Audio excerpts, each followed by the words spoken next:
மணியோசை கேட்டு மகிழ்வோடு கூடி வாருங்கள் வாருங்கள். இன்னிசை கீதம் முழங்கிட முழங்கிட கூடுங்கள் கூடுங்கள். மணியோசை கேட்டு மகிழ்வோடு கூடி வாருங்கள். இன்னிசை கீதம் முழங்கிட முழங்கிட கூடுங்கள். இறைவன் உறவாகும் இந்த திருப்பலி விருந்தாகும். இறைவன் பலியாகும் இது உன்னத உறவாகும். மணியோசை கேட்டு மகிழ்வோடு கூடி வாருங்கள் வாருங்கள். இன்னிசை கீதம் முழங்கிட முழங்கிட கூடுங்கள் கூடுங்கள்.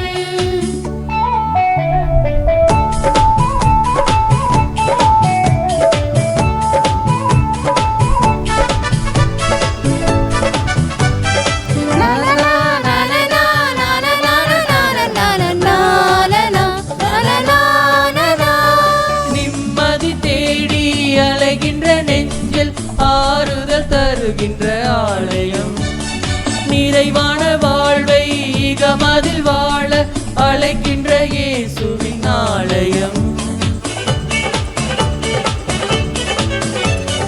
நிம்மதி தேடி அலைகின்ற நெஞ்சில் ஆறுதல் தருகின்ற ஆலயம், நிறைவான வாழ்வை இகமதில் வாழ அழைக்கின்ற இயேசுவின் ஆலயம்.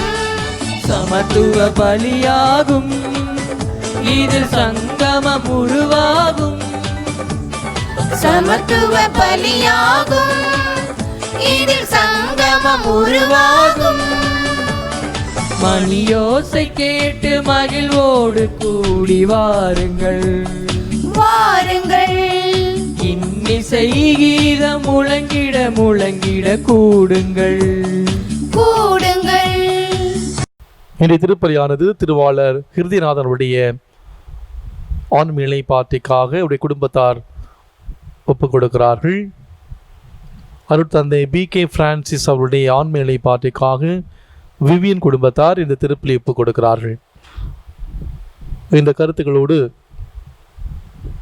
இந்த நாளில் மிக சிறப்பான விதத்திலே உலகின் பல இடங்களிலிருந்து நம்பிக்கையோடு இந்த நாளிலே என்னோடு இணைந்து ஜெபிக்கிற உங்கள் ஒவ்வொருடைய கருத்துக்களுக்காக, குறிப்பாக இந்த ஃபேஸ்புக் யூடியூப் சேனல் மூலமாக நம்பிக்கையோடு ஜெபிக்கிற உங்கள் ஒவ்வொருடைய கருத்துக்களுக்காகவும் நம்முடைய பங்கு மக்களின் கருத்துக்களுக்காகவும் சிறப்பான விதத்திலே ஒப்பு கொடுக்கப்படுகிறது.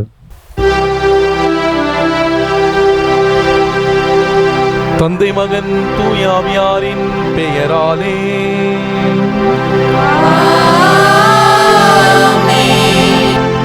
நம் ஆண்டவராகிய இயேசு கிறிஸ்துவின் அருளும் கடவுளின் அன்பும் தூய ஆவியாரின் தோழமையும் உங்கள் அனைவரோடும் இருப்பதாக.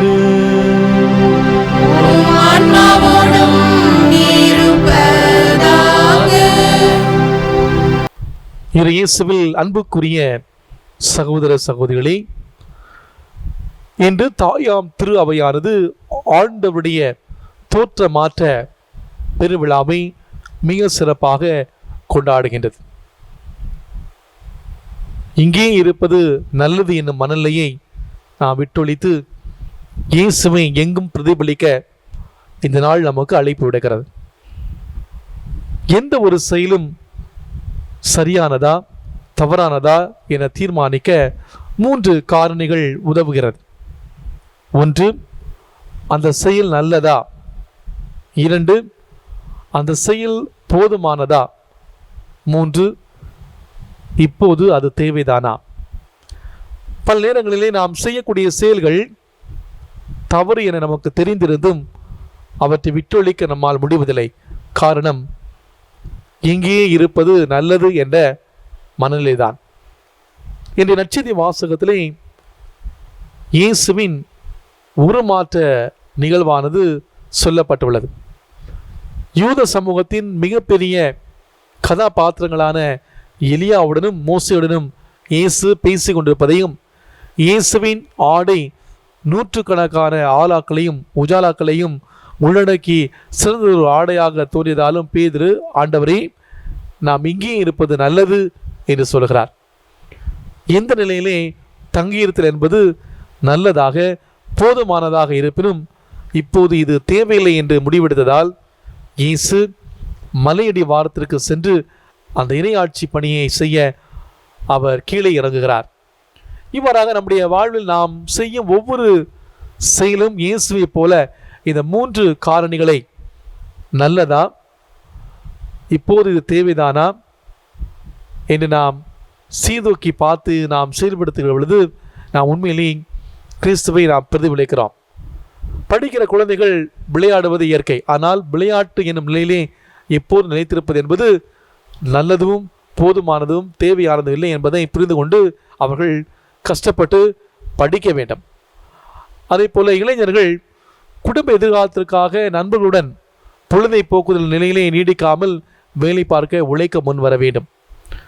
பெற்றோர்கள் பணம் சம்பாதிப்பதை காட்டிலும் குழந்தை வளர்ப்பு முறையே நல்லதும் போதுமானதும் தேவையானது என்பதை புரிந்து கொண்டு எப்போதும் வேலை நிலையிலே நீடிக்காமல் குழந்தைகளுக்கு நேரம் ஒதுக்க வேண்டும். பெரியவர்கள் முதியவர்களை இங்கேயே இருப்பது நல்லது என ஒதுக்குவதை விட்டுவிட்டு அவரிடம் இருந்து அனுபவத்தை கற்றுக்கொள்ளவும் நாம் கண்டிப்பாக முயற்சி எடுக்க வேண்டும். ஒட்டுமொத்தத்திலே அன்புக்குரியவர்களே, இங்கே இருப்பது என்ற அந்த மனநிலை நாம் விட்டொழிந்து இயேசுவை பிரதிபலிப்போம். இயேசுவின் மதிப்பீடுகள் நம்முடைய மதிப்பீடுகளாக இந்த திருப்பலில் நாம் பக்தியோடு பங்கேற்போம். நம்முடைய வாழ்விலை கண்டிப்பாக இந்த தாபோர் மலை அனுபவம், கல்வாரி மலை அனுபவம் நமக்கு வரும். இந்த தாபோர் மலை அனுபவம், கல்வாரி மலை அனுபவம் வரும் பொழுது நாம் ஒரு நினைப்பாடு எடுத்து இயேசுவின் மதிப்புப்படி நான் வாழக்கூடிய அந்த அருளை ஆசிரை இதை ஆண்டவரின் உருமாற்ற நாளிலே இறைவன் தர பக்தியோடு செபிப்போம். இந்த திருப்பலிலே நாம் பகுதியான முறையில் பங்கேற்க தடையாக இருக்கக்கூடிய நம்முடைய பாவங்களை ஏற்று மனவருந்துவோம்.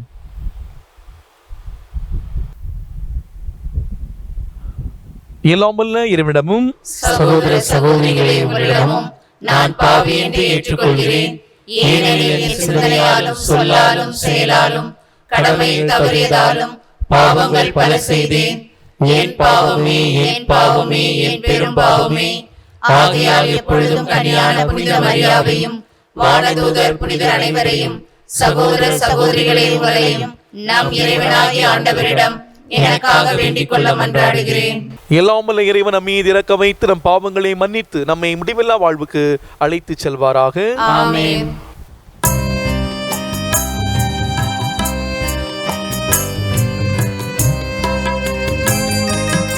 ஆண்டவரே இரக்கமாயிரும். ஆண்டவரே இரக்கமாயிரும். கிறிஸ்துவே இரக்கமாயிரும். கிறிஸ்துவே இரக்கமாயிரும். ஆண்டவரே இரக்கமாயிரும். ஆண்டவரே இரக்கமாயிரும்.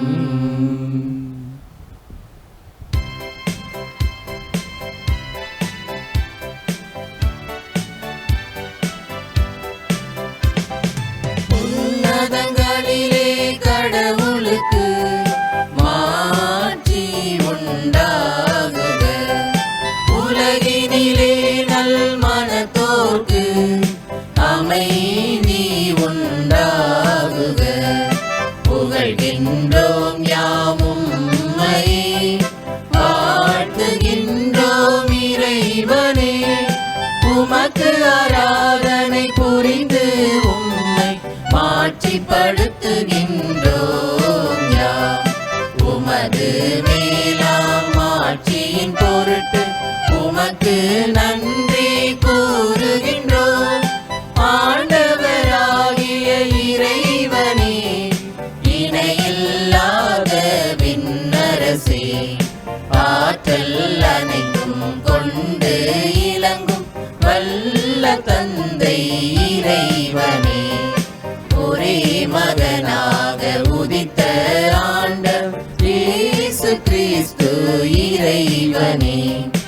ஆண்டவராகிய இறைவனே, இறைவனின் திரு செம்மறியே, தந்தையினின்று என்றென்றுமாக உதித்த இறைவன் மகனே நீ, உலகின் பாவம் போக்குபவரே, நீரம் மீது இறங்குவீர். உலகின் பாவம் போக்குபவரே, எங்கள் மன்றாட்டை ஏற்றருள்வீர். தந்தையின் வலப்பக்கம் வீற்றிருப்பவரே, நீரம் மீது இறங்குவீர். ஏனெனில் இயேசு கிறிஸ்துவே நீரொருவரே தூயவர், நீரொருவரே ஆண்டவர், நீரொருவரே உன்னத தூய ஆவியோடு தந்தை இறைவனின் மாட்சியில் இருப்பவர் நீரே.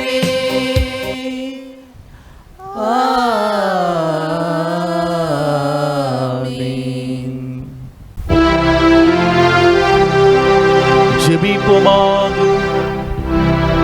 இறைவா, உம்முடைய ஒரே திருமகனின் ஆட்சிக்குரிய தோற்றமாற்றத்தின் போது மூதாதையரின் சாட்சியத்தால் எங்கள் நம்பிக்கையின் பேருண்மைகளை உறுதிப்படுத்தினீரே. மக்கள் எல்லாரும் உம்முடைய பிள்ளைகளாகும் நிறைவான உரிமை பேற்றினை பெறுவர் என வேத்தக முறையில் முன்னறிவித்தீர். உம்முடைய அடியார்களாகி நாங்கள் அன்பாகவும் திருமகனின் குரலுக்கு செவி சாய்த்து அவரோடு உடன் உரிமையாளராகும் தகுதியை அடைவோமாக.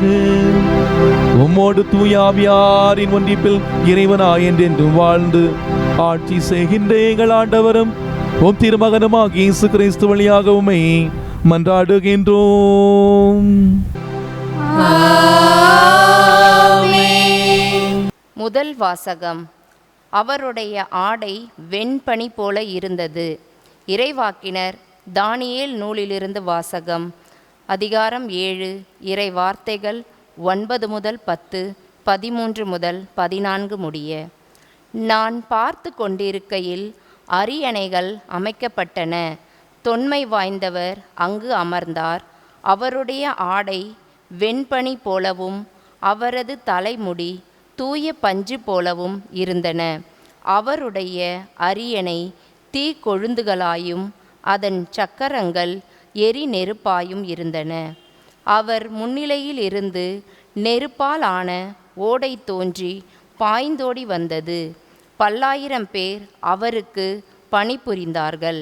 பல கோடி பேர் அவர் முன் நின்றார்கள். நீதிமன்றம் தீர்ப்பு வழங்க அமர்ந்தது. நூல்கள் திறந்து வைக்கப்பட்டன. இரவில் நான் கண்ட காட்சியாவது, வானத்தின் மேகங்களின் மீது மானிட மகனை போன்ற ஒருவர் தோன்றினார். இதோ தொன்மை வாய்ந்தவர் அருகில் அவர் வந்தார். அவர் திருமுன் கொண்டு வரப்பட்டார். ஆட்சி உரிமையும் மாட்சியும் அரசும் அவருக்கு கொடுக்கப்பட்டன. எல்லா இனத்தாரும் நாட்டினரும் மொழியினரும் அவரை வழிபட வேண்டும். அவரது ஆட்சி உரிமை என்றும் உள்ளதாகும். அதற்கு முடிவே இராது. அவரது அரசு அழிந்து போகாது. ஆண்டவர் வழங்கும் அருள்வாக்கு. இறைவனுக்கு நன்றி.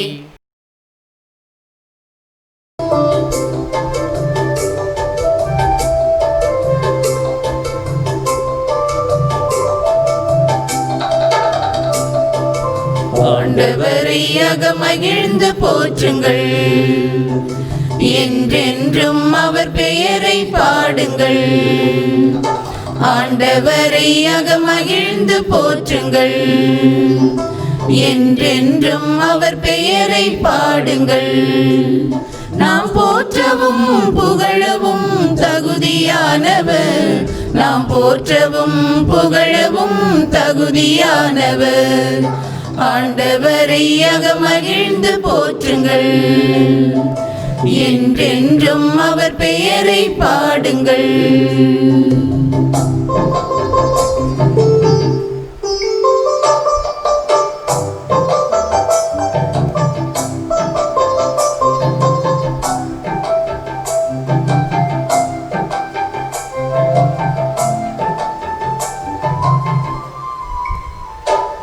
அவர் மாட்சியுள்ள திருநாமத்தை போற்றுங்கள். அவர் மகிமையுள்ள ஆலயத்தில் போற்றுங்கள். அவர் மாட்சியுள்ள திருநாமத்தை போற்றுங்கள். அவர் மகிமையுள்ள ஆலயத்தில் போற்றுங்கள். என்றென்றும் எல்லோருக்கும் மேலாக வாழ்த்துங்கள்.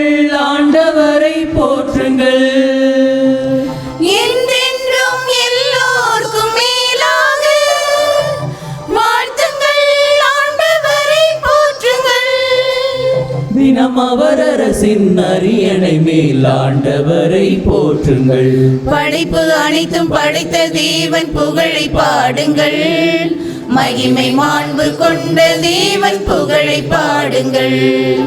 படைப்பு அனைத்தும் படைத்த தேவன் புகழை பாடுங்கள். மகிமை மாண்பு கொண்ட தேவன் புகழை பாடுங்கள். ஆண்டவரை அகமகிழ்ந்து போற்றுங்கள். என்றென்றும் அவர் பெயரை பாடுங்கள்.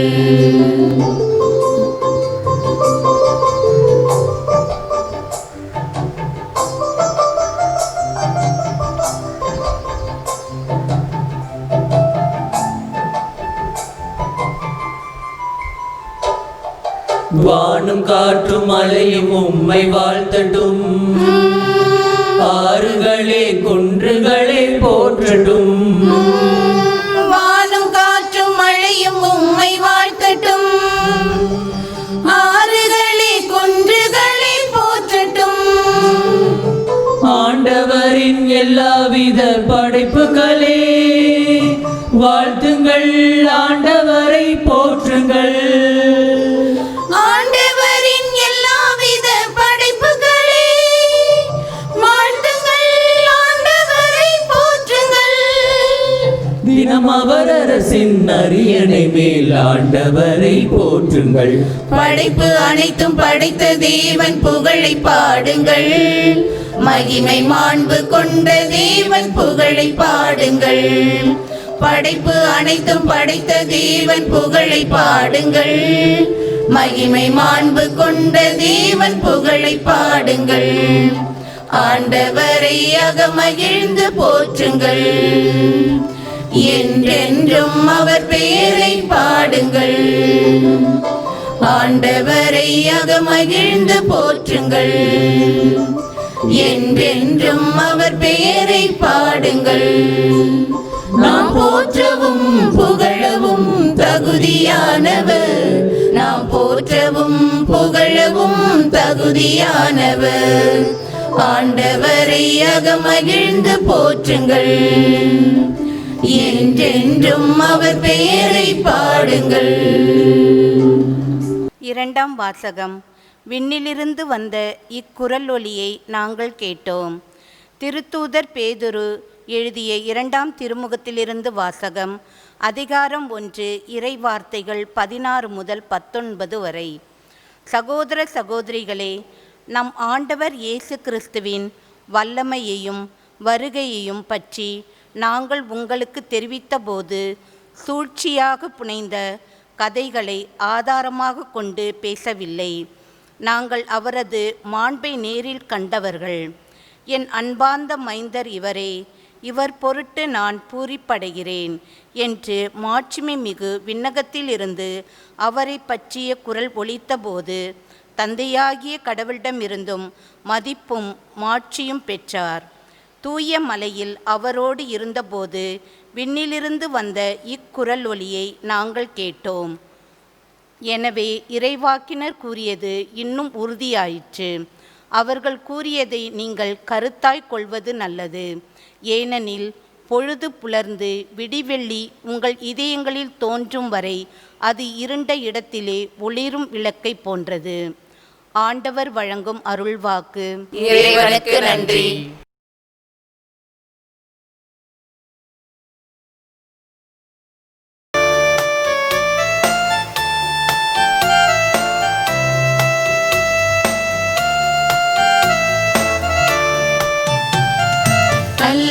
அல்லேலூயா அல்லேலூயா அல்லேலூயா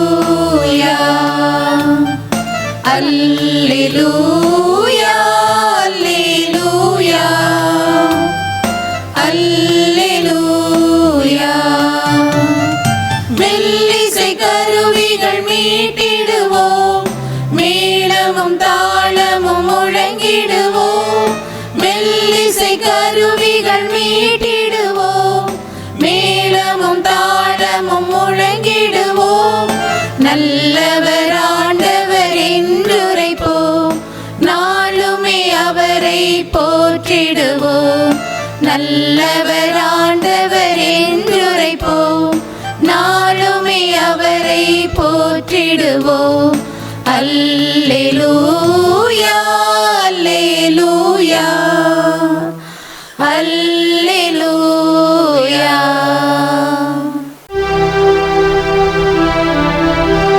ஆண்டவர் உங்களோடு இருப்பாராக. உம் ஆன்மாவோடும் இருப்பாராக. தூய மத்தேயு எழுதிய நற்செய்தியிலிருந்து வாசகம். ஆண்டவரே மாட்சி உமக்கே. மத்தேயு எழுதிய நற்செய்தி அதிகாரம் 17 இறை வார்த்தைகள் 1 முதல் 9 முடிய. அக்காலத்தில் இயேசு பேதுருவையும் யாக்கோபையும் அவருடைய சகோதரனான யோவானையும் ஒரு உயர்ந்த மலைக்கு தனிமையாக கூட்டிக் கொண்டு போனார். அங்கே அவர்கள் முன் அவர் தோற்றமாறினார். அவருடைய முகம் கதிரவனைப் போல ஒளிந்தது. அவருடைய ஆடைகள் ஒளி போன்று வெண்மையாயின. இதோ மோசையும் எலியாவும் அவளுக்கு முன் தோன்றி இயேசுவோடு உரையாடி கொண்டிருந்தனர். பேதுரு இயேசுவை பார்த்து, ஆண்டவரே, நாம் இங்கே இருப்பது நல்லது. உமக்கு ஒன்றும் மோசைக்கு ஒன்றும் எலியாவுக்கு ஒன்றுமாக 3 கூடாரங்களை அமைக்கட்டுமா? இது உமக்கு விருப்பமா என்றார். அவர் தொடர்ந்து பேசிக் கொண்ட போது ஒளிமயமான மேகம் ஒன்று அவர்கள் மேல் நிழலிட்டது. அந்த மேகத்தை நின்று, என் அன்பார்ந்த மைந்தர் இவரே, இவர் பொருட்டு நான் பூரிப்படுகிறேன், இவர்களுக்கு செவி சாயுங்கள் என்று ஒரு குரலொலி ஒலித்தது. அதை கேட்டதும் சீடர்கள் மிகவும் அஞ்சி மிகவும் குப்புற விழுந்தார்கள். இயேசு அவளிடம் வந்து அவளை தொட்டு, எழுந்திருங்கள், அஞ்சாதீர்கள் என்றார்.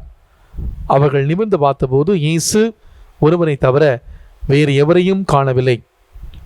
அவர்கள் மலையிலிருந்து இறங்கி வந்தபோது இயேசு, மானிட மகன் இறந்து உயிருடன் எழுப்பப்படுவரை இக்காட்சி பற்றி எவருக்கும் சொல்லக்கூடாது என அவளுக்கு கட்டளையிட்டார்.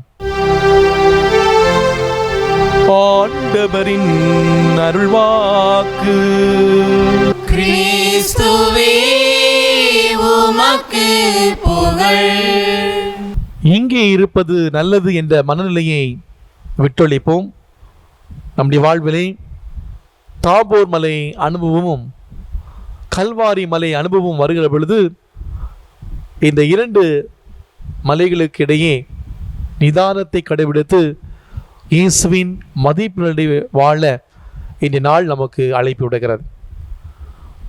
பிரியாத இயேசு கிறிஸ்துவுக்குள் பிரியமான இறைமக்களே, இன்று தாயாம் திரு அவையானது ஆண்டவரின் தோற்ற மாற்ற பெருவிழாவை மிக சிறப்பாக கொண்டாட நமக்கு அழைப்பு விடுகிறது. ஆற்று நீர் கடலில் கலக்கும் போதுதான் உப்பு நீராகவே தானும் மாறிவிடுகிறது. பேரொளியில் கலக்கின்ற எந்த சிற்றொளியும் பேரொளியாகவே மாறிவிடுகிறது. அதே போலவேதான் கடவுளில் 2 கலக்கின்ற எந்த மனிதனும் அந்த கடவுளின் தன்மைகளை தன்னகத்தை உள்வாங்கி அந்த கடவுளைப் போலவே மாறிவிடுகிறான். இறைவனில் இவ்வாறு முழுமையாக கலக்கின்ற அனுபவமே இறை அனுபவம் என்று சொல்லப்படுகிறது. இயேசுவின் ஒட்டுமொத்த வாழ்வுமே இறை அனுபவத்திலே தோய்ந்த வாழ்வு என்பதிலே எந்த சந்தேகமும் இல்லை. இதன் வெளிப்பாடாக நற்செய்தியாளர்கள் இயேசுவின் வாழ்வில் நடந்த 3 இறை அனுபவ நிகழ்வுகளை மட்டுமே நமக்கு நற்செய்தியிலே தருகிறார்கள். ஒன்று திருமுழுக்கு, இரண்டாவதாக அவருடைய பணி வாழ்வின் தொடக்கத்தில் நடந்த இறை அனுபவ நிகழ்வு, இரண்டாவதாக தோற்ற மாற்றம், இது அவருடைய பணி வாழ்வின் மத்தியில் நடந்த இறை அனுபவ நிகழ்வு, மூன்றாவதாக கல்வாரி அனுபவம், இதுவும் ஒரு வகையான இறை அனுபவ நிகழ்வு தான். இது அவருடைய பணி வாழ்வின் இறுதியிலே நடந்த இறை அனுபவ நிகழ்வு. இந்த 3 நிகழ்வும் இயேசுவின் ஒட்டுமொத்த வாழ்வையே இறை அனுபவம் தோய்ந்த வாழ்வாக இருந்தது என்ற உண்மையை நமக்கு எடுத்துரைக்கிறது. அன்பார்ந்தவர்களே, இயேசு தந்தையாம் கடவுளை நாள்தோறும் உணர்ந்தாலும் அவருடைய கடவுள் அனுபவத்தை 2 வகைகளாக பிரிக்கலாம். ஒன்று தாபோர் மலையிலே அவர் கடவுளை சந்தித்த விதம், மற்றொன்று கல்வாரி மலையிலே அவர் கடவுளை சந்தித்த விதம். இந்த 2 இடங்களிலும் அவர் ஒரே கடவுளை சந்தித்தாலும் இயேசுடன் இருந்த அந்த மனநிலைகளோ வேறு வேறு. தாபோர் மலையிலே மகிழ்ச்சியான நிறைவான பின்னணியிலே கடவுளை சந்திக்கிறார். அதாவது இயேசுவின் உள்ளம் கவர் புதுமைகளாலும் ஆற்றல் மிக்க போதைகளாலும் கவரப்பட்ட மக்கள் அவரை கொண்டாடி கூட்டமாக அவரை தேடி வந்தார்கள். அவரை அரசராக்கும் அளவுக்கு ஆர்வத்தோடு இருந்தார்கள். இப்படிப்பட்ட பின்னணியிலே தாபோர் மலை அனுபவம் நிகழ்ந்தது. இங்கு இயேசு கடவுளை வல்லமையிலும் ஆற்றலிலும் அவர் சந்திக்கின்றார். ஆனால் கல்வாரி மலையிலே நடந்தது வேறு. அவர் துயரத்தின் உச்சியில் இருந்தார். தன்னுடைய சொந்த சிறுகளாலே கைவிடப்பட்ட அவர் வேதனையின் விளிம்பிலே நின்று கொண்டிருக்கிறார். ஓசன்னா என்று பாடிய கூட்டம் ஒளிக என்று கத்திய நேரம் அது. வேதனையின் உச்சத்திலும் துன்பத்தின் கொடுமுடியிலும் இருந்த நேரம் அது. அந்த நேரத்திலும் அவர் கடவுளை சந்தித்தார். இங்கு அவர் கடவுளை வலும் அண்மையிலும் வறுமையிலும் சந்திக்கின்றார். நம் வாழ்விலும் இந்த இரண்டு இடங்களிலும் நாம் கடவுளை சந்திக்க முடியும். நம்முடைய நிறைவிலும் மகிழ்ச்சியிலும் கடவுளை சந்திக்க முடியும். நம்முடைய வேதனையிலும் கைவிடப்பட்ட நிலையிலும் கடவுளை சந்திக்க முடியும். முதலாவது சந்திப்பிலே நாம் எங்கே வளர்ந்திருக்கிறோம் என்பதை கடவுள் நமக்கு வெளிப்படுத்துகிறார். இரண்டாவது சந்திப்பிலோ நாம் எங்கே வளர வேண்டும் என்பதை நமக்கு வெளிப்படுத்துகிறார். ஆனால் நாமோ முதல் வகையான சந்திப்பில் கடவுளது உடனிருக்கும் பிரசனத்தை உணர்கிறோம். துன்ப நிகழ்வுகளிலோ கடவுள் நம்மோடு இருக்கிறார் என்பதை மறந்து விடுகிறோம். இப்படிப்பட்ட இறை அனுபவ நிகழ்வு ஒவ்வொரு மனிதனுடைய வாழ்க்கையிலும் நடந்திருவது அவசியம். இப்படிப்பட்ட அந்த இறை அனுபவத்திற்கு உட்படாமல் எந்த ஒரு மனிதனும் தன்னுடைய வாழ்விலே மகிழ்ச்சியை கண்டு உள்ள இயலாத காரியம். கடவுளை உணரும் கடினமான காரியத்தை தவிர்க்கும் எந்த மனிதனும் மேலோட்டமான சுமையான வாழ்வைத்தான் வாழ முடியும் என்கிறார் ஹென்றி நியூவன் என்ற ஆன்மீக எழுத்தாளர். கடவுளால் ஆட்கொள்ளப்படும் இறை அனுபவ நிகழ்வு நம்மில் ஏற்படுத்தக்கூடிய இரண்டு மாற்றங்களை இன்றைய வாசங்களிலே வரக்கூடிய அந்த பகுதிகளை நாம் வாசிக்கின்றோம். அன்பார்ந்தவர்களே, மலை என்று சொல்கிற பொழுது அது உயரமானது, உள்ளத்தை உருக்கக்கூடியது, தனிமையான ஒரு இடமாக இருக்கிறது. உலகத்தில் இருக்கிற எந்த ஒரு சந்ததி இல்லாத ஒரு இல்லமாக, உரையாடுகிற இல்லமாக அந்த மலை இருப்பதை நாம் பார்க்குறோம். The more you go higher, the more you see God. நாம் எவ்வளவு அதிகமாக மேலே செல்கிறோம் அந்த அளவுக்கு கடவுளுடைய பிரசனத்தை உணர முடியும் என்று சொல்வார்கள். இன்றைய நற்செய்தி வாசகத்திலே நான் பார்க்கின்றோம், ஆண்டவரின் தோற்ற மாற்ற நிகழ்வு தாபோர் மலையிலே நிகழ்ந்தது. மேகங்கள் சூழ்ந்த அந்த தாபோர் மலையிலே அவர் தோற்றம் மாறினார் என்று இந்த நற்செய்தி வாசகத்திலே நான் வாசிக்க கேட்டோம். மலை என்றாலே நமக்கெல்லாம் நினைக்க வருவது அதனுடைய அழகும் நிறைவான அமைதியும் தான். பாரம்பரியம் இயேசுவின் உருமாற்றம் தாபோர் மலையிலே நடந்திருக்கலாம் என்று கூறுகிறது. ஆனால் அது ஹெர்மோன் மலையாக இருக்கலாம் என்ற கருத்து நிலவுகிறது. தாபோர் என்ற இந்த மலையானது கலிலியாவில் உள்ள நெடித்துயர்ந்த பசுமையான மரங்கள் நிறைந்த மலைகளிலே ஒன்று. பழைய ஏற்பாட்டு காலந்தொட்டே முக்கியமான இடமாக கருதப்பட்ட இந்த மலை எஸ்திரலோன் சமவெளியின் வடகிழக்கு பகுதியிலே அமைந்திருக்கிறது. ஏனைய குன்றுகளிலிருந்து தனித்து பொலிவுடன் காணப்படக்கூடிய இந்த மலை தொலைவிலிருந்து நோக்கும்போது அரைவட்ட நிலவின் வடிவிலும் மென்மையான மேகங்கள் சூழ்ந்து வெண்மகடம் சூட்டப்பட்ட ஒரு அரசி போன்றும் காட்சி தருகிறது. இந்த மலை நாசியத்திலிருந்து 5 கல் தொலைவு இருப்பதால் இயேசு தன்னுடைய இளம் வயதிலே தன் தந்தையோடு தச்சு தொழில் செய்து கொண்ட காலத்திலே இங்கு அடிக்கடி சென்றிருக்கக்கூடும். இந்த மலையின் அமைதியினை அவர் மகிழ்ச்சி அடைந்திருக்கக்கூடும். ஏனென்றால் கலிலியாவில் வாழும் யூத மக்கள் இந்த மலையை ஒரு பரிசுத்தமான இடமாக கருதினார்கள். இப்படிப்பட்ட அழகிய அமைதியான சூழலில்தான் இயேசுவின் உருமாற்ற நிகழ்வு நடைபெறுகிறது. லூக்கா நற்செய்தியாளர் இயேசு ஜெபித்து கொண்ட பொழுது உருமாறினார் என்று தெளிவாக சொல்கிறார். பழைய ஏற்பாட்டு காலந்தொட்டி ஜெபிக்க மலைக்கு செல்வது இறைவாக்களிடம் இருந்த ஒரு பழக்கம். மோசே, எலியா, சாமுவேல், எரேமியா என்று எல்லா இறைவாக்களும் ஜெபிப்பதற்காக மலைக்கு சென்றார்கள் என்று நாம் பழைய ஏற்பாட்டில் வாசிக்கின்றோம். அங்கே காணப்பட்ட மேகங்கள் மென்மையான இறைவனுடைய பிரசனத்தை குறிக்கிறது. ஆபிரகாம், மோசே காலந்தொட்டே இறைவன் மேகங்கள் வாயிலாக அவருடைய உரையாடினார் என்று நாம் பார்க்கின்றோம். விடுதலை பெண் புத்தகம் 13ஆம் அதிகாரம் 21 முதல் 22 இரவாத்திலே பகலிலே மேகங்கள் வழியாகவும் இரவிலே நெருப்பு தூணாகவும் இஸ்ரேல் மக்களை ஆண்டவர் வழி நடத்தினார். இவ்வாறு இந்த உருமாற்ற நிகழ்விலே நாம் சந்திக்கின்ற அழகும் அமைந்திருந்த மலையும் மென்மையான மேலும் நமக்கு தரக்கூடிய செய்தி என்னவென்றால், நம்முடைய விசுவாசத்திலே நாம் உறுதி பெற வேண்டும் என்றால் மலைச்சரிவிலே காணப்படுகின்ற மயான அமைதி நம்முடைய உள்ளங்களிலே குடிகொள்ள வேண்டும். மேகத்தின் மென்மையும் வெண்மையும் நம்முடைய அணிகலங்களாக வேண்டும். மலை முகடுகளிலும் மேகத்தின் ஊடாக காணப்படுகின்ற இறைவனுடைய பிரசனம் நம்முடைய உள்ளங்களிலே உணரப்பட வேண்டும். அப்போதுதான் விசுவாசம் என்ற விதை வளர்ந்து மரங்களாகும். இறைவாக்கினர்கள் மோயிசனும் எலியாவும்.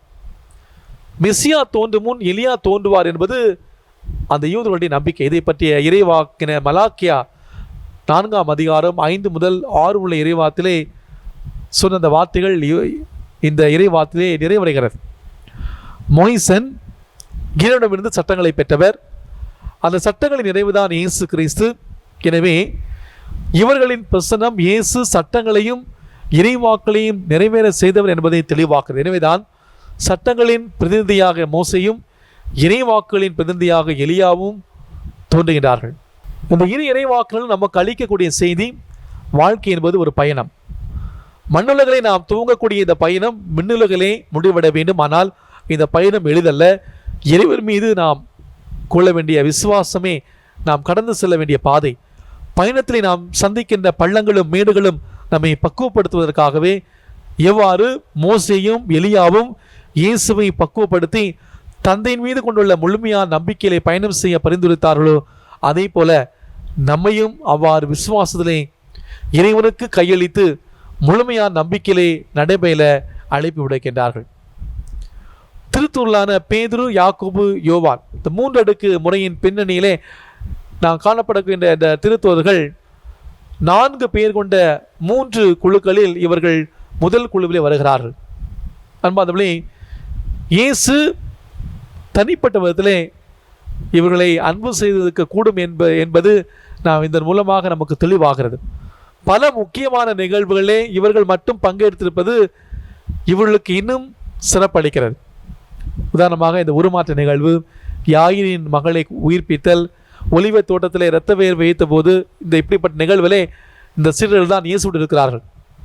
இந்த உருமாற்ற நிகழ்வானது இயேசுவை பற்றிய பேதுருவின் விசுவாச அறிக்கைக்கு பின் நிகழ்கிறது.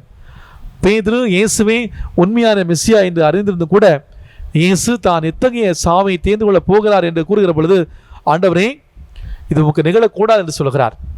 தன்னுடைய விசுவாச அறிக்கைக்காக இயேசுவால் புகழப்பட்ட பேதுரு துன்பம் என்றதும் துணிவிழைப்பதை கண்டு இயேசு சாடுகிறார். யாக்கோபும் யோவானும் விசுவாசத்தோடு இயேசுவை பின்பற்றுவது போன்று தோன்றினாலும் ஆண்டவர் அருசுமையில் வருகிற பொழுது அவர் அருகிலே அமர வேண்டும் என்ற எதிர்பார்ப்போடு பின்பற்றுவதாக தெரிகிறது. ஆனால் இந்த தன்னுடைய உருமாற்றத்தின் மூலமாக தனது துன்பங்களினால் பெறப்போகக்கூடிய மாட்சியை இயேசு வெளிப்படுத்துகிறார். உருமாற்றத்தின் போது இந்த உண்மைகளை முழுவதும் உணராவிடனும் இயேசுவின் உயிர்ப்புக்கு பிறகு கிறிஸ்துவை போல துன்பத்தை ஏற்றுக்கொள்ள வேண்டும் என்பதை இந்த உருமாற்ற நிகழ்வு மூலமாக இயேசு ஆண்டவர் தன்னுடைய சீடர்களுக்கு கற்றுக் கொடுக்கிறார். ஆம் அன்புக்குரியவர்களே, இயேசுவின் வாழ்வை நாம் பார்க்கிற பொழுது இயேசுவின் வாழ்வில் தாபோர் மலை அனுபவம், அதாவது அந்த மகிழ்ச்சியான அனுபவமும் கல்வாரி மலை அனுபவம், துன்பத்துயரமான அனுபவமும் இருந்தது. இந்த 2 அனுபவங்களும் தன்னுடைய வாழ்க்கையில் வந்த பொழுது இந்த 2ஐயும் இயேசு தன்னுடைய வாழ்விலை சந்தித்த போது எவ்வாறு தன்னுடைய வாழ்விலே அவர் அதை எதிர்கொண்டார் என்பதைத்தான் இன்றைய நாளிலே நாம் சிந்திக்க இருக்கிறோம். ஆக இந்த நாளிலே நாம் 3 நிலைகளிலே, முதலாவதாக இயேசுவின் வாழ்க்கையிலே, இரண்டாவதாக சீடர்களுடைய வாழ்க்கையிலே, மூன்றாவதாக நம்முடைய வாழ்க்கையிலே இந்த தாபோர் மலை அனுபவம், கல்வாரி மலை அனுபவம் எப்படி இருக்கிறது என்பதை நாம் சிந்தித்து நாம் இங்கே இருப்பது நல்லது என்ற அந்த மனதிலிருந்து நாம் வெளியே வர ஆண்டவர் இந்த தோற்ற மாற்ற நிகழ்விலே நமக்கு அழைப்பு விடுக்கிறார்.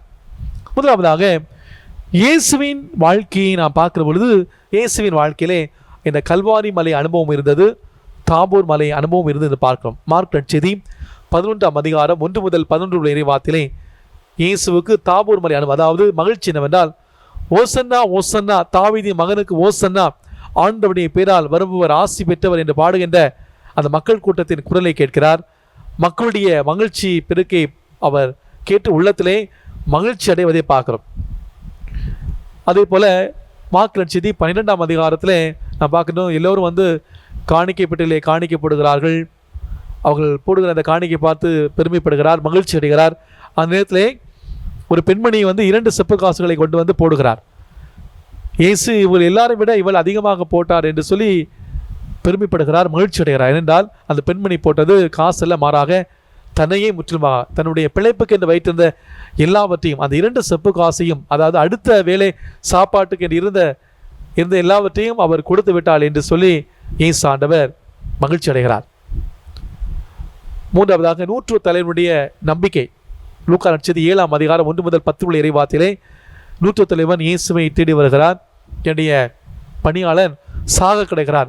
அப்போது நான் வருகிறேன் என்று சொன்ன பொழுது அவன் சொல்கிறான், ஆண்டவரே, நீ என்னுடைய இல்லத்தில் வருவதற்கு நான் தகுதியற்றவன், வர வேண்டாம் என்று சொல்லவில்லை. ஆனால் நீ ஒரு வார்த்தை என்று சொல்லும், இங்கு சொல்லும், என்னுடைய பணியாளன் குணமடைவான் என்று சொல்கிறான். இயேசு அந்த தாபோர் மலையை, அந்த 100 தலைவர்களை பார்க்கிறார், அங்கே மகிழ்ச்சியை பார்க்கிறார்.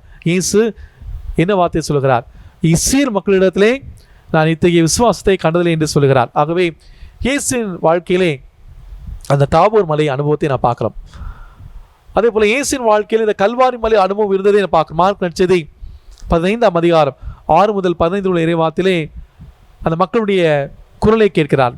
பிலாத்துக்கு முன்பாக கைகட்டி நின்ற பொழுது பிலாத்து யாரை விடுதலை செய்ய வேண்டும், பரபாவையா இயேசுவியா என்ற கேள்வியை கேட்ட பொழுது யார் இவர் வாழ்க வாழ்க என்று சொன்னார்களோ அதே மக்கள் இவரை சிலுவையில் அறையும் கொல்லும் என்று அந்த கல்வாரிலே அவர்கள் சொல்கிறார்கள். துயரமான அந்த வார்த்தை. இயேசு அதை கேட்டு வருத்தப்பட்டதை நான் பார்க்கிறோம். அதே போல் யோவான் நற்செய்தி 18ஆம் அதிகாரம் 24 முதல் 29 வார்த்தையிலே பேதுரு, இயேசு பேதுருவை அன்பு செய்தார், அரவணைத்தார். ஆனால் பேதுரு என்ன செய்தார்? ஒரு பணி பெண்ணுக்கு பயந்து கொண்டு மறுதலிக்கிறார். நான் அவரை அறிவேன், நான் அவரை அறியேன் என்று சொல்லி அவரை மறுதலிக்கிறார். இயேசுவின் காதில் ஒலிக்கிறது. தூரத்தில் நின்று பார்த்து கொண்டிருக்கிறார். பேதுருவும் இயேசுவின் வாழ்க்கையிலே ஒரு கல்வாரியாக இருந்தார் என்று நான் பார்க்கிறோம். அன்புக்குள்ளே இயேசுவின் வாழ்க்கையிலே இந்த தாபோர் மலையிலே பேதுரு சொன்னாரே, நாம் இங்கேயே இருப்பது நல்லது, உமக்கு ஒரு கூடாரமும் எலியாவுக்கு ஒரு கூடாரமும் மோசைக்கு ஒரு கூடாரமும் கட்டுவோம் என்று சொன்னதை நாம் பார்க்கின்றோம். அதே பேதுரு மறுதலத்தை நாம் பார்க்கிறோம். ஆக இயேசுவின் வாழ்க்கையிலே கல்வாரி மலை அனுபவம் இருந்தது, தாபோர் மலை இருந்தது. அதுதான் ஆண்டவர் இயேசு கிறிஸ்து சொல்லுகிறார், நீ எந்த மலையில் இருந்தாலும் ஆண்டவரோடு இணைந்திரு என்ற வார்த்தையை சொல்கிறார். இரண்டாவதாக சீடருடைய வாழ்க்கையிலே, அந்த சீடருடைய வாழ்க்கையிலே தாபோர் மலை இருந்தது, கல்வாரி மலை அனுபவம் இருந்தது. அன்பார்ந்தவர்களே, நான் உதாரணமாக நான் பார்க்கணும், இயேசு ஆண்டவர் 12 ஆண்டுகளாக பெரும் பாடுபட்ட அந்த பெண்மணி இயேசுவின் ஆடையை தொட்டாலே நலம் பெறும் என்று வந்து தொடுகிறாள். அதை தொட்டு சுகம் பெறுகிறாள். அதை சீடர்கள் பார்க்கிறார்கள், மகிழ்ச்சி அடைகிறார்கள். யோவான் நற்செய்தி 2ஆம் அதிகாரம் 1 முதல் 11 இறைவார்த்தையிலே இயேசு கானா ஊரிலே தண்ணீரை திராட்சை ரசமாக மாற்றுகிறார். அப்போது அந்த சீடர்கள் பார்த்து மகிழ்ச்சி அடைகிறார்கள், பெருமைப்படுகிறார்கள். நாம் பின்பற்றி இருக்கக்கூடிய இயேசு ஒரு சாதாரண மனிதன் அல்ல, பெருமைக்குரியவர், தண்ணீரை திராட்சை ரசமாக மாற்றிருக்கிறார் என்று சொல்லி அந்த தாபோர் மலை இன்பத்தை அவர்கள் அந்த அடைந்த நிகழ்ச்சியை நாம் பார்க்கின்றோம். அதே போல அன்புக்குள்ளே இயேசுடைய வாழ்க்கையிலே தாபோர் மலையையும் பார்த்தோம், கல்வாரி மலையையும் பார்த்தோம். சீடருடைய வாழ்க்கையிலே தாபோர் மலையை போன்று இயேசுவை நம்பினார்கள். இயேசு அது மட்டுமல்ல, கல்வாரி மலையும் உண்டு என்று சொல்லக்கூடிய நிகழ்ச்சியை பார்க்கணும். அதே இயேசு நம்மையும் பார்த்து கேட்கிறார், மனிதா, உன்னுடைய வாழ்க்கையில தாபோர் மலையும் உண்டு, கல்வாரி மலையும் உண்டு. அந்த இரண்டையும் நாம் கற்று செல்ல இந்த ஆண்டவரின் மாற்ற நிகழ்வு நாள் நமக்கு அழைப்படுகிறது. ஒன்று, இந்த 2 மலைக்கு இடையிலே நாம் எங்கே இருக்கிறோம்? அந்த கேள்வியை ஆண்டவர் கேட்கிறார். இன்பமா துன்பமா, நீ என்னோடு இரு என்று சொல்லுகிறார். உன்னுடைய வாழ்க்கையிலே மகிழ்ச்சியாக இருந்தாலும் சரி, கஷ்டத்தை இருந்தாலும் சரி, நீ என்னோடு இரு, நான் இருக்கிறேன் என்று சொல்லுகிறார். மத்திய நற்செய்தி 11ஆம் அதிகாரம் 28வது வசனத்திலே, பெரும் சுமை சுமந்து சோர்ந்திருப்போரே எல்லோரும் வாருங்கள், நான் உங்களுக்கு இளைப்பாறுதல் தருவேன், நீ அகன்று விடாதே. என்னை பிடிக்க வரும்போது சீடர்கள் ஓடிவிட்டார்கள், அது அல்ல, நீ என்னோடு இருக்க வேண்டும். அதனால தான் சொல்லுகிறார், நான் உன்னோடு இருப்பேன், வாருங்கள், உங்களை நான் இளைப்பாற்றுவேன் என்று சொல்லுகிறார். திருப்பாடல் 50:15 துன்ப வேளையில் என்னை கூப்பிடுங்கள், உங்களை காத்திடுவேன், அப்போது நீங்கள் என்னை மேன்மைப்படுத்துவீர்கள் என்று சொல்கிறார். திருப்பாடல் 91:4 முதல் 12 அவர் தம் சிறகுகளால் உம்மை அரவணைப்பார், அவர் தம் இறக்கையின் கீழ் நீர் புகலிடம் காண்பீர், உம் கால் கல்லின் மேல் மோதாதபடி அவர் தங்கள் கைகளை மேல் தாங்கிக் கொள்வார் என்று சொல்கிறார்.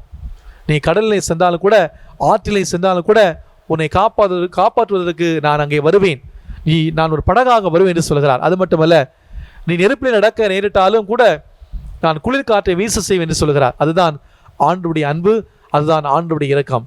ஆண்டவர் ஒருபோதும் நம்மை கைவிட மாட்டார் என்று சொல்கிறார். இனி அன்பார்ந்தவர்களே, நம்முடைய வாழ்க்கை சூழலே நாம் ஒவ்வொருவருமே இந்த தாபோர் மலை அனுபவத்தையும் கல்வாரி மலை அனுபவத்தையும் நாம் சந்தித்தே ஆக வேண்டும். பல நேரங்களிலே அந்த சீடர்கள் அந்த மலையில் இருந்தபொழுது சொன்ன அந்த வார்த்தை, நாம் இங்கே இருப்பது நல்லது, நம்ம இப்படி இருப்பது நல்லது. ஏன்னா அது நமக்கு ஒரு பெரிய ஒரு கம்ஃபர்ட்டாக இருக்கிறதுனால அப்படி சொல்லுவோம். இங்கே இருப்பது நல்லது. ஆண்டு விரும்புவது அது அல்ல. நாம் இதை தாண்டி நாம் செல்ல வேண்டும். ஏசு ஆண்டவர் மலையை விட்டு கீழே வந்து தான் அந்த பணியை செய்ய ஆரம்பித்தார். அந்த சிறப்பான பெரிய பெரிய பணிகளை செய்தார். நம்முடைய வாழ்க்கையிலும் கூட அன்புக்குள்ளே நிறைய நாம் எப்போதுமே சந்தோஷமாக இருக்க முடியாது. நம்முடைய வாழ்க்கையில் துன்பங்கள் வரும். அந்த துன்பங்களும் இன்பங்களும் கலந்துதான் வாழ்க்கை என்பதை இந்த உருமாற்ற பெருவிழா நமக்கு கற்றுத்தருகிறது. எனவே இதனால் நாம் சிறப்பாக நம்முடைய இருக்கக்கூடிய இந்த மனநிலை, இங்கே இருப்பது நல்லது, இப்படி இருப்பது இந்த இப்படியே இருப்பது நல்லது என்ற மனநிலையிலிருந்து நாம் வெளியே வந்து நம்முடைய வாழ்விலே இன்பங்கள் வந்தாலும் துன்பங்கள் வந்தாலும் ஒரு சிறப்பான ஒரு நிலைப்பாடு எடுத்து ஆண்டவரை பற்றி கொண்டு ஆண்டவரோடு பயணிக்கக்கூடிய அந்த அருளையும் ஆசிரியம் கேட்போம். நாம் ஒவ்வொருவருமே ஒரு மாற்றம் பெற, நம்முடைய வாழ்விலே ஒரு மாற்றம் பெற்ற மக்களாக நாம் வாழ, இவரே என்னுடைய அன்பார்ந்த மகன், எனக்கு பிடித்தமான மகன் என்று சொல்லக்கூடிய அளவுக்கு நம்முடைய வாழ்வை அமைத்துக் கொள்ளக்கூடிய அருளையும் ஆசிரியம் இறைவன் தர இந்த சிறப்பாக இந்த திருப்பலி வழியாக பக்தியோடு ஜெபிப்போம். ஆமீன்.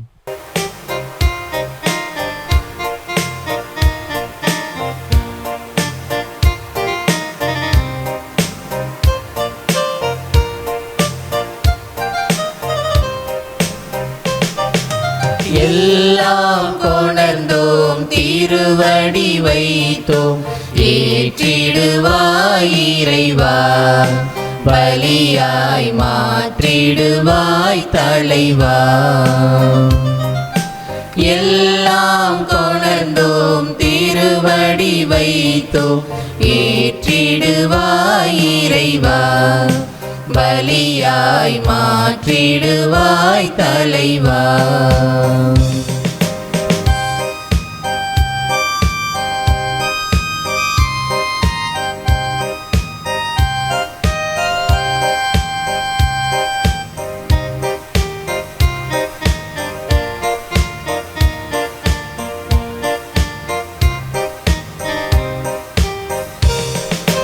அன்பும் அருளும் பண்பும் பாசமும் எல்லாம் நீர் தந்தது. அன்பும் அருளும் பண்பும் பாசமும் எல்லாம் நீர் தந்தது.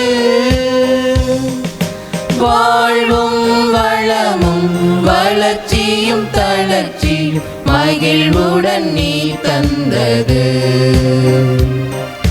வாழ்வும் வளமும் வளர்ச்சியும் தளர்ச்சியும் மகிழ்வுடன் நீ தந்தது.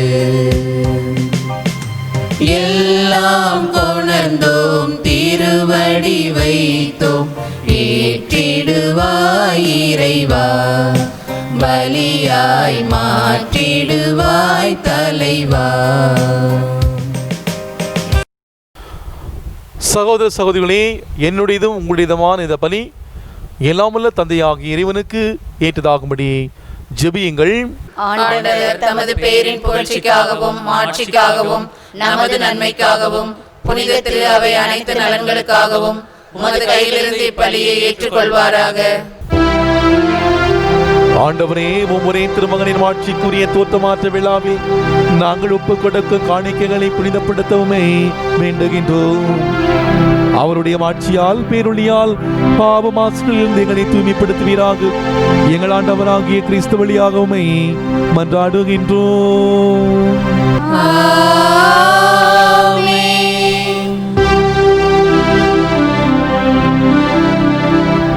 ஆண்டவர் உங்களோடு இருப்பாராக. உம் ஆன்மாவோடும் இருப்பாராக. இதயங்களை மேலே எழுப்புங்கள், ஆண்டவரிடம் எழுப்பியுள்ளோம். நம் இறைவனாகிய ஆண்டவருக்கு நன்றி பாடுவோம். அது தகுதியும் நீதியும் ஆனதே. ஆண்டவரே, தூயவரான தந்தையே, என்று உள்ள இல்லாமல்ல இறைவா, எங்கள் ஆண்டவராகிய கிறிஸ்து வழியாக என்னாலும் இவ்விடத்தில் நாங்கள் மக்கள் நன்றி செலுத்துவது மெய்யாகவே தகுதியும் நீதியுமாகும். எங்கள் கடமையும் மீட்புக்குரிய செயலும் ஆகும். ஏனில் உப்புதனுடைய வேதத்துக்கு சாட்சியத்தால் உமது திரு அவை என்று புதிய ஆற்றல் பெற்று வளம் அடைகிறது. இவ்வாறு எங்கள் மீதினை கொண்டுள்ள பரிவன்பை தெள்ள தெளிவாக காட்டுகின்றேன். மேலும் எங்களது மீட்பின் மறைவாக நிறைவேற்றுவதில் அப்புதர்களின் சிறப்பு மிக்க எடுத்து காட்டால் தூண்ட பெற்று அவளுடைய தகுந்த பரிந்துரையால் என்றும் ஊக்கம் பெறவும் அருளுகின்றேன். ஆகவே ஆண்டவரே, வானதூதர் புனிதரோடும் நாங்களும் சேர்ந்து முது பெருமையை பரிசாற்றி அக்களிப்புடன் பாடுவதாவது: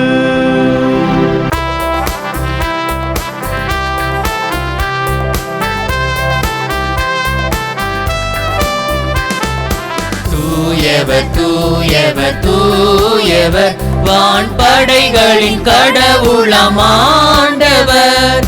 விண்ணகமும் மண்ணகமும் உமது மாட்சியால் நிறைந்துள்ளன. உன்னதங்களிலே ஓசானா, உன்னதங்களிலே ஓசானா. ஆண்டவர் பெயரால் வருகிறவர் ஆசீர் பெற்றவர். உன்னதங்களிலே ஓசானா, உன்னதங்களிலே ஓசானா. ஆண்டவரே, நீர் மெய்யாகவே தூயவர், தூய்மை அனைத்திற்கு ஊற்று. ஆகவே உம்முடைய ஆவியை பொழிந்து காணிக்கைகளை தூய்மைப்படுத்த உம்மை வேண்டுகின்றோம். இவ்வாறு எங்கள் ஆண்டவர் இயேசு கிறிஸ்துவின் உடலும் இரத்தமுமாக எங்களுக்கு இவை மாறுவனவாகும். அவர் பாடுபட உள்ளம் கனிந்து தம்மை கையளித்த போது அப்பத்தை எடுத்து நன்றி செலுத்தி அதை பிட்டு தம் சீடர்களுக்கு அளித்து அவர் கூறியதாவது: அனைவரும் இதிலிருந்து பெற்று உண்ணுங்கள், ஏனெனில் இது உங்களுக்காக கையளிக்கப்படும் என் உடல்.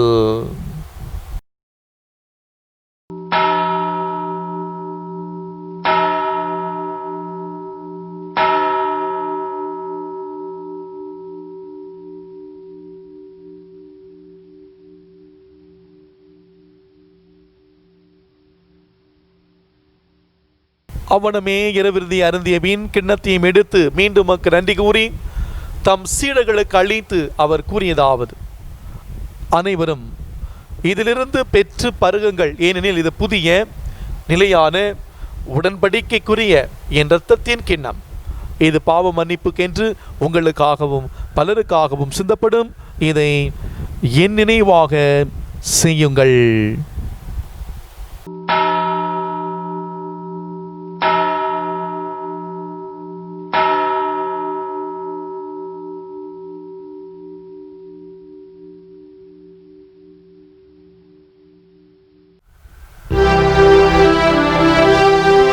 நம்பிக்கையின் மறை பொருள்.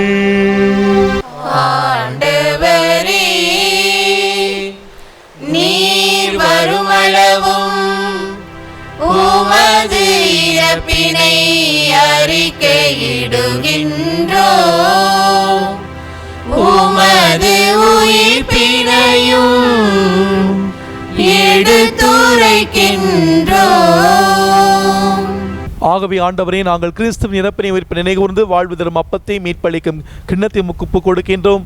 உம் திருமுன் நின்று ஊழியம் புரிய தகுந்தவர்களை ஏற்றுக்கொண்டீர், எனவே உமக்கு நன்றி செலுத்துகிறோம். மேலும் கிறிஸ்துவின் உடலில் இரத்தத்திலும் பங்கு கொள்ளும் எங்களை தூய ஆவியார் ஒன்று சேர்க்க வேண்டுமென உம்மை தாழ்மையுடன் மன்றாடுகின்றோம். ஆண்டவரே, உலகமெங்கும் பரவி இருக்கும் ஒரு திரு அவையை நினைகூர்ந்தலும் எங்கள் திருத்தந்தை பிரான்சிஸ், எங்கள் ஆயர் நீதிநாதன், எல்லா திருநிலையினர் ஆகிய அனைவரோடும் உடைய திரு அவை அன்பில் நிறைவு பெறச் செய்திருளும். மேலும் உயிர்த்தெழும் எதிர்நோக்குடன் துயில் கொள்ளும் எங்கள் சகோதர சகோதரிகளையும் இறந்தோர் அனைவரையும் இரக்கத்துடன் நினைகூர்ந்து உமது திருமுக ஒளியினுள் ஏற்றெள்ளும். எங்கள் அனைவர் மீதும் இரக்கமாயிரும்.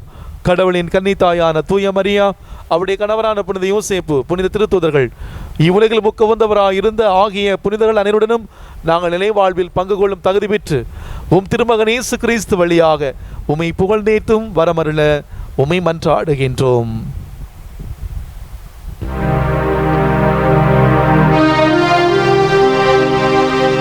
இவர் வழியாக இவரோடு இவரில் எல்லாம் வல்ல இறைவனாகிய தந்தையே, தூயாவியாரின் ஒன்றிப்பில் எல்லா புகழும் ஆட்சியும் என்றென்று உமக்கு உரியதே.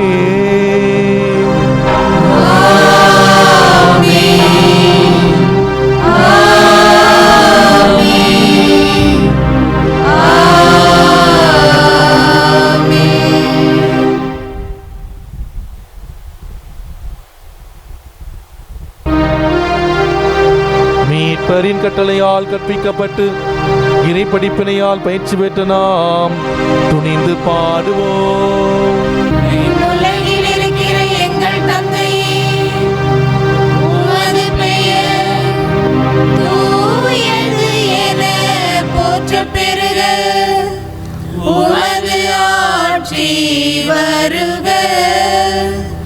உமது திருவுளம் விண்ணுலகில் நிறைவேறுவது போல மண்ணுலகிலும் நிறைவேறுக. எங்கள் அன்றாட உணவை இன்று எங்களுக்கு தாரும். எங்களுக்கு எதிராக குற்றம் செய்வோரை நாங்கள் மன்னிப்பது போல எங்கள் குற்றங்களை மன்னியும். எங்களை சோதனைக்கு உட்படுத்தாதேயும், தீமையிலிருந்து எங்களை விடுவித்தருளும்.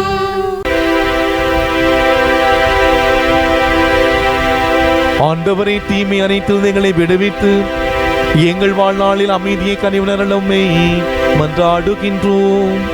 உமது இரக்கத்தின் உதவியால் நாங்கள் பாவத்திலிருந்து எப்போது விடுதலை பெற்று யாதொரு கலக்கமுமின்றி நலமாயிருப்போமாக. நாங்கள் எதிர்நோக்கி இருக்கும் பேரின்பத்திற்காகவும் இம்மீட்பராக இயேசு கிறிஸ்து வருகைக்காகவும் காத்திருக்கின்றோம். ஏனெனில் ஆட்சியும் வல்லமையும் மாட்சியும் என்றென்றும் உமதே. ஆண்டவரே இயேசு கிறிஸ்துவே, அமைதியை உங்களுக்கு விட்டு செல்கிறேன், என் அமைதியை உங்களுக்கு அளிக்கிறேன் என்றும் திருத்தூதர்களுக்கு மொழிந்தேனே.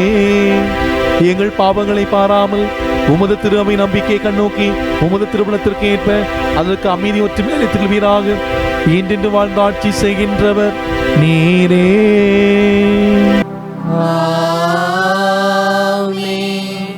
ஆண்டவருடைய அமைதி உங்களோடு என்றும் இருப்பதாக. ஆன்மாவோடும் இருப்பதாக. ஒருவருக்கொருவர் அமைதி அறிவித்து மகிழ்வும். சமாதானம்.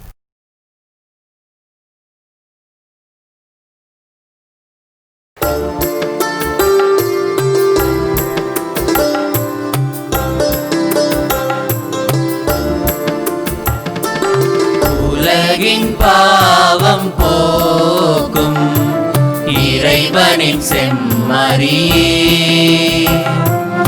எம்மேல் இரக்கம் வையும்.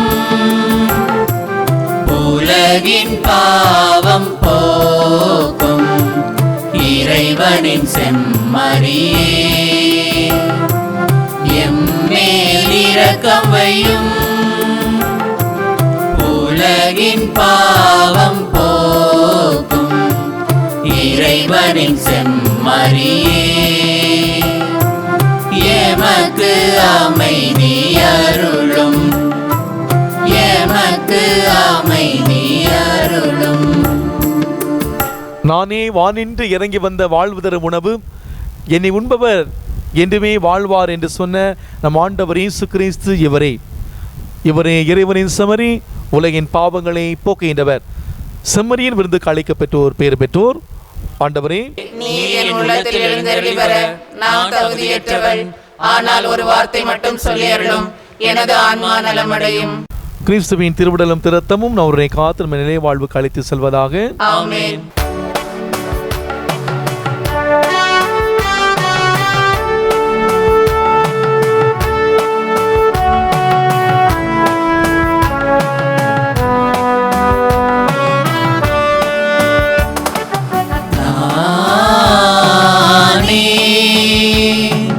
வாழி நின்று இறங்கி வந்த உயிருள்ள உணவு, இதை யாராவது உண்டாள் அவர் என்றுமே வாழ்வார், அவர் என்றுமே வாழ்வார்.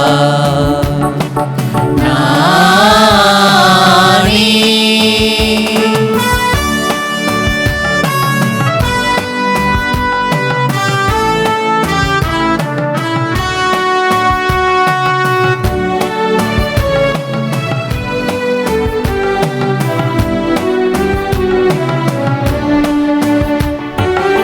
எனது உணவை உண்ணும் எவரும் பசியை அறிந்திடா.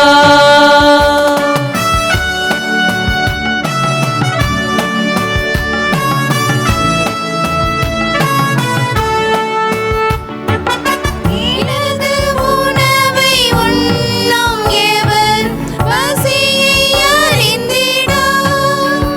என்றும் எனது குருதி பருகும் எவரும் தாகம் தெரிந்திடா. நானே வாணி நின்று இறங்கி வந்த உயிருள்ள உணவு, இதை யாராவது உண்டாள் அவர் என்றுமே வாழ்வார், அவர் என்றுமே வாழ்வார்.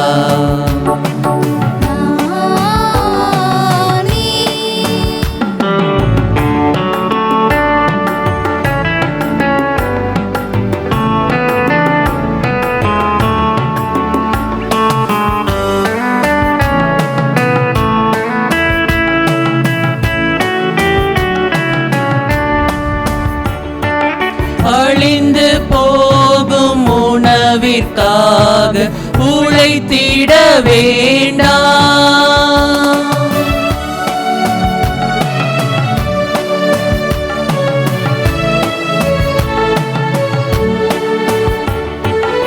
அழிந்து போகும் உணவிற்காக உழைத்திட வேண்டாம்.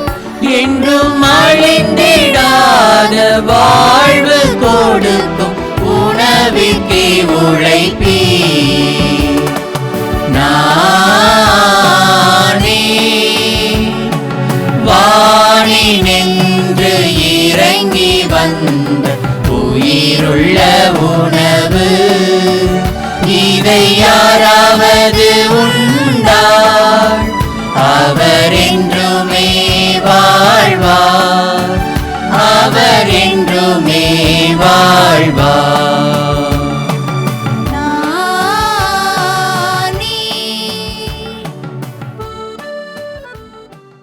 கிறிஸ்துவின் ஆன்மாவே என்னை புனிதப்படுத்தும். கிறிஸ்துவின் திருவுடலே என்னை மீட்டருளும். கிறிஸ்துவின் திரு இரத்தமே என்னை நிறைவித்தருளும். கிறிஸ்துவின் விழாவிலிருந்து வழிந்த திருநீரே என்னை கழுவியருளும். கிறிஸ்துவின் திருப்பாடுகளே என்னை திடப்படுத்துங்கள். ஓ நல்ல இயேசுவே, எனக்கு செவிசாய்த்தருளும். உமது திருக்காயங்களுக்குள்ளே என்னை மறைத்தருளும். உம்மை விட்டு ஒருபோதும் என்னை பிரிய விடாதேயும். தீய எதிரிகளிடமிருந்து என்னை காத்தருளும்.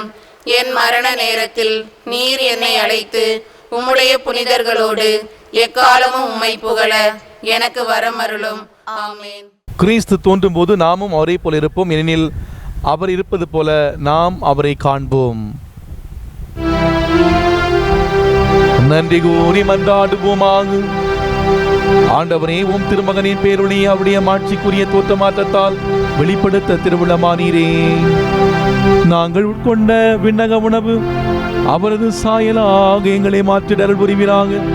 என்றென்று வாழ்ந்த ஆட்சி செய்கின்ற வழியாக உம்மை மன்றாடுகின்றோம்.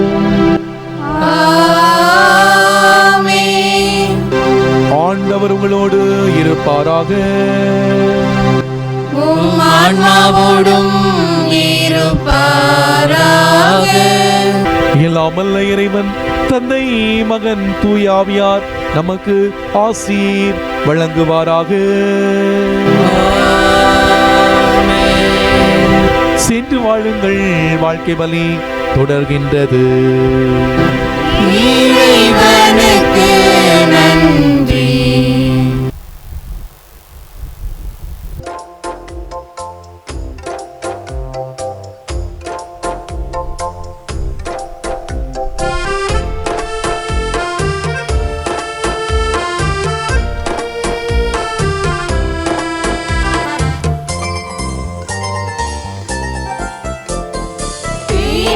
மயிலும் இயேசுவின் நாமம் திவ்ய மதுரமாமே. அதை தேடி நாடி ஓடி வருவாய் தினமும் நீ மனமே. தேனினி மயிலும் இயேசுவின் நாமம் திவ்ய மதுரமாமே.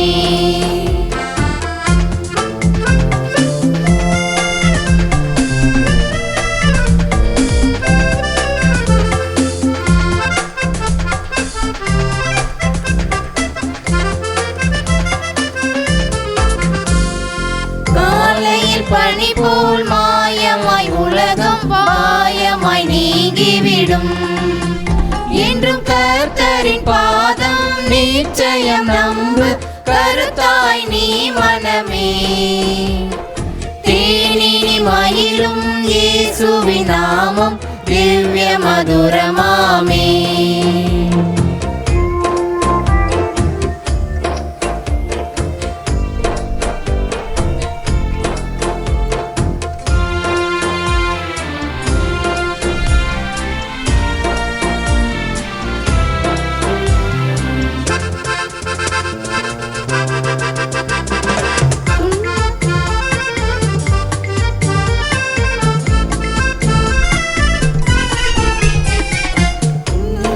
இன்பம் தொல்லையில் நல்ல துணைவரம் நேசரிடம். நீயும் அன்பதை சேர்ந்தால் அனை துணை காப்பார் ஆசைக்குள் நீ மனமே. தேனினி மயிலும் இயேசுவின் நாமம் திவ்ய மதுரமாமே.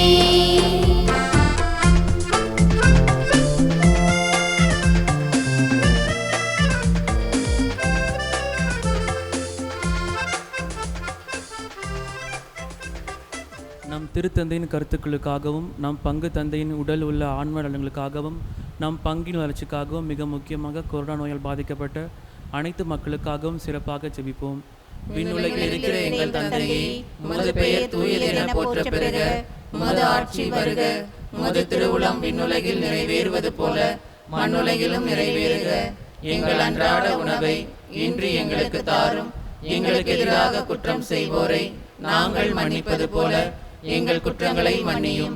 எங்களை சோதனைக்கு உட்படுத்தாதேயும், தீமையிலிருந்து எங்களை விடுவித்தருளும். ஆமேன். அருள் நிறைந்த மரியே வாழ்க, ஆண்டவர் உம்முடனே. பெண்களுக்குள் ஆசி பெற்றவர் நீரே. உம்முடைய திருவயிற்றின் கன்னியாகிய இயேசுவும் ஆசி பெற்றவரே. புனித மரியே, இறைவனின் தாயே, பாவிகளாய் இருக்கிற எங்களுக்காக இப்பொழுதும் எங்கள் இறப்பின் வேளையிலும் வேண்டிக் கொள்ளும். ஆமேன். தந்தைக்கும் மகனுக்கும் தூய ஆவிக்கும் ஆட்சி உண்டாவதாக. தொடக்கத்தில் இருந்தது போல இப்பொழுதும் எப்பொழுதும் என்றென்றும் இருப்பதாக. ஆமேன். நிலையான புகழுக்குரிய தூய்மை மிகு நற்கருணைக்கு எல்லா காலமும் ஆராதனையும் புகழும் ஆட்சியும் உண்டாக கடவது. அர்ச்சிஷ்ட சிலுவை அடையாளத்தினாலே எங்கள் சத்துருக்களிடமிருந்து எங்களை ரட்சித்தருளும். எங்கள் சர்வேஸ்வரா, பிதா, சுதன், பரிசுத்தாவியின் பேராலே ஆமென். கிறிஸ்து ராஜா வாழ்க, உம்முடைய ராஜ்யம் வருக, மரியே வாழ்க.